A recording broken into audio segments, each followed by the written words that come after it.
Hello mga kakusina! Ako po ulit si Ate Angel ng Kusina ni Angel, and for today's video, gagawa na naman po tayo ng another dessert recipe na baka hindi mo pa nagagawa or nasusubukan sa iyong kusina, kaya't panoorin mo na ang buong video dahil madali lang po ito.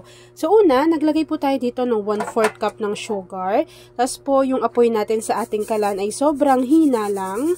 And syempre, ang gamit natin dyan ay si gas light. Tapos po, lulutuin lang natin yung ating sugar hanggang sa makita po natin na natunaw na po iyan or nag-caramelize. Kaya dapat po sobrang hina lang ng apoy para maiwasan din na masunog yung ating sugar dahil magiging mapait na po yung kalalabasan ng ating dessert. Habang hinihintay po natin na mag-caramelize yung ating sugar, please don't forget to like and follow yung ating Facebook page, Kusina ni Angel. Kung meron din kayong Instagram, paki-follow na rin po ako doon, Kusina ni Angel.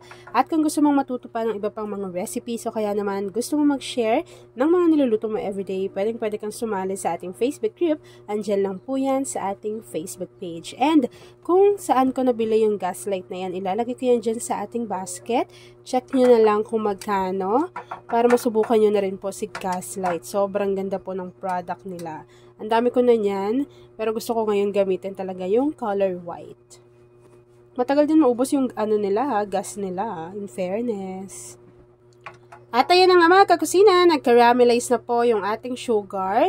Ilagay lang po natin to sa isang tabi or iset aside po natin yan bago gawin na po natin yung ating mixture.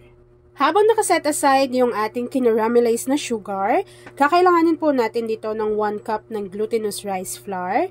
Ilagay lang natin to dito sa ating kasirola, and take note na hindi pa po nakabukas yung apoy sa ating kalan. After nun, kakailanganin na rin po natin dito ng isang sachet or 24 grams itong Mano Magic na leche flan flavor. After adding, haluin lang po muna natin ito ng maigi para mag-combine po yung ating glutinous rice flour pati yung ating jelly powder na leche flan flavor. After nun, kakailanganin po natin dito at least 4 cups ng water. Yan, so ilagay lang po natin to dito lahat. So hahaluin lang po natin ito mga kakusina hanggang sa makita po natin na natunaw ng maigi yung ating mga dry ingredients na glutinous rice flour pati yung ating jelly powder. Para mamaya, 'di ba, kapag natapos na natin tong lutuin, ay talaga namang super soft talaga yung kalalabasan ng ating dessert recipe. Sino nga pala sa inyo ang dessert lover? Say hi Ate Angel sa ating comment box section. And i-comment mo na rin dyan sa ating comment box section kung taga saan ka nanonood. After matunaw ng ating dry ingredients, maglagay lang po tayo dito at least half teaspoon ng vanilla essence or vanilla extract. And then, kakailanganin na rin po natin dito ng 1 can itong Marie Condensada. Ito po ay meron siyang 380 grams. And alam nyo ba na ito ang ginagamit ni Ate New Angel dahil isa po ito sa pinakamurang condensed milk na nakita ko sa market. After adding ng ating Marie Condensada, kakailanganin din po natin dito ng Marie Evaporada. Ito po ay meron siyang 380 grams. Dahil po kay Marie, krema sarap at krema sulit. Yan, so kapag napansin niyo na okay na, nahalo na natin ng maigi, wala nang namumuo na dry ingredients, tapos naging okay na rin naman yung paghalo sa ating condensed milk pati sa ating evaporated milk, buksan nyo na yung apoy. So habang hinahalo ko to mga kakusina, please don't forget to like and follow yung ating Facebook page, Kusina ni Angel. Kung meron ka ring Instagram, paki-follow na rin ako doon, Kusina ni Angel. At kung gusto mong matuto pa ng iba pang mga recipes, o kaya naman gusto mong mag-share ng mga niluluto mo everyday, pwede kang sumali sa ating Facebook group. Andyan lang po yan sa ating Facebook page. We used to be frightened and scared to try of things we don't really understand why. We love for a moment, start to cry. We were crazy. Now that the end is already here, we reminisce about old yells and cheers.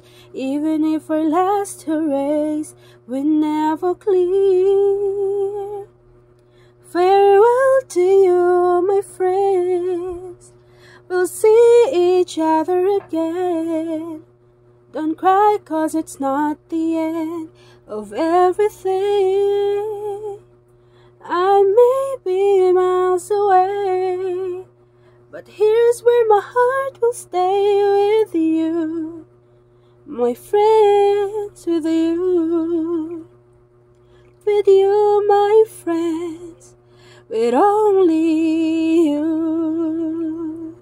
At ayan na nga mga kakusina, kapag nakita nyo po na ganito na po yung consistency ng niluluto nating dessert, pwede na po nating i-off yung apoy sa ating kalan at direct na po natin tong isasalin doon sa ating lagayan na merong kinaramelize na sugar kasi po sobrang bilis lang nitong mag-set or mag-firm. Ayan no, tignan nyo naman kung dito pa lang sa mismong kasirola natin, no, sobrang smooth na po, sobrang kinis ng ating mixture. At ayun na nga mga kakusina, isasalin ko lang po dito lahat, tapos hihintayin na po natin yung mag-set or mag-firm. Once na lumamig na yung ating dessert, mapapansin nyo po na kusa na siyang natatanggal dyan sa ating lagayan or sa ating molde. So, itatransfer ko lang to sa aking plato. Tapos, papakita ko na sa inyo kung ano yung natapos nating easy, creamy, and super soft na dessert recipe. At ayan na nga mga kakusina, tapos na naman po ang ating easy and creamy na. Grabe oh, tignan nyo yun oh, kung gaano ka-creamy oh. Diba? Pati ako nawawala sa sarili ko eh. Grabe. At ayan na nga mga kakusina, tapos na po ang ating super creamy and super soft na creamy glutinous flan. Kung nagustuhan mo po yung ating video, please like and share this video. At kung hindi ka pa nakakapag-subscribe sa aking YouTube channel na Kusina ni Angel, please click subscribe button. Click mo na yung notification bell, click all para lagi kang updated sa bawat ina-upload kong mga videos. Yun lang mga kakusina. Thanks for watching and enjoy this video.